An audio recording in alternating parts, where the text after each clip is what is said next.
السلام علیکم ورحمۃ اللہ وبرکاتہ۔ ناظرین، امید کرتا ہوں کہ تمام احباب خیر و عافیت کے ساتھ ہوں گے۔ اللہ کریم آپ سب کی ہر حوالہ سے مدد فرمائے۔ میں آج آپ کے سامنے بہت ہی شاندار اور بہت ہی خوبصورت ویڈیو لے کر کے آیا ہوں۔ سورہ اخلاص کے کچھ فضائل میں آپ کے سامنے بیان کرنے جا رہا ہوں۔ مجھے امید ہے کہ آپ ان فضائل کو سن کر کے ان پر عمل کریں گے۔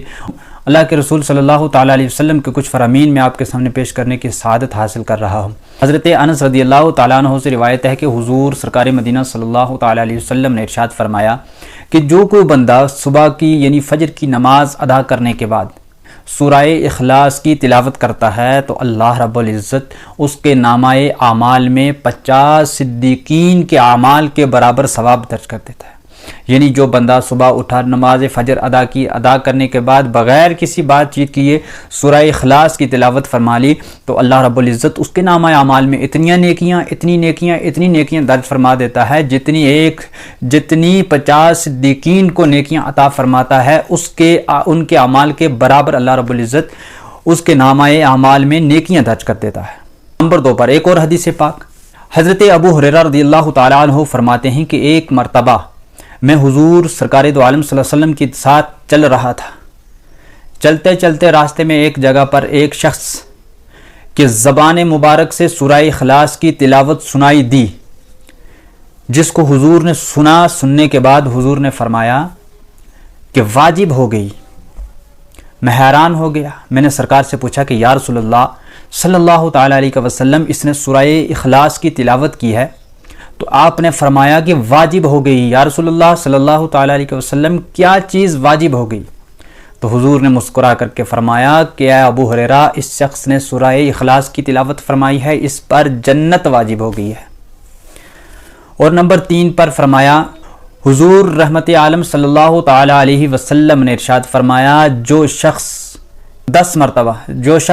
10 مرتبہ سورہ اخلاص کی تلاوت فرماتا ہے تو اللہ رب العزت اس کے نام سے جنت کے اندر ایک محل تیار کروا دیتا ہے۔ پھر فرمایا کہ جو 20 مرتبہ پڑھتا ہے تو اس کے نام سے 2، اور اسی طرح سے 10 کی ترتیب کے حساب سے ایک محل جو ہے وہ جنت میں اس کے نام سے تیار کر دیا جاتا ہے۔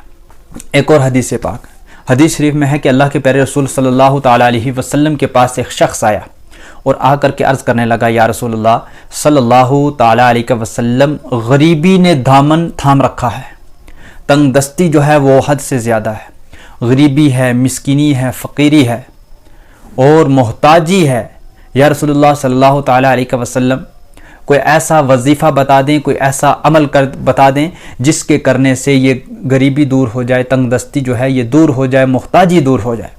تو اللہ کے پیارے رسول صلی اللہ تعالیٰ علیہ وسلم نے ارشاد فرمایا، اے میرے صحابی، جب گھر میں آیا کرو تو اپنے گھر والوں کو سلام کیا کرو، اور سلام کرنے کے بعد سورہ اخلاص کی 1 مرتبہ تلاوت کر لیا کرو۔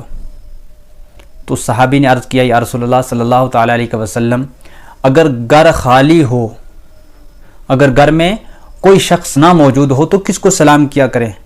تو اللہ کے پیارے رسول صلی اللہ علیہ وسلم نے فرمایا کہ اگر تمہارے گھر میں کوئی شخص نہ ہو، میں ضرور موجود ہوتا ہوں، تم مجھ پر سلام پڑھ لیا کرو، مجھے درود و سلام مجھ پر پیش کر لیا کرو، اور سورہ اخلاص 1 مرتبہ تلاوت کر لیا کرو۔ اللہ رب العزت تمہاری تنگ دستی، تمہاری غریبی دور فرما دے گا۔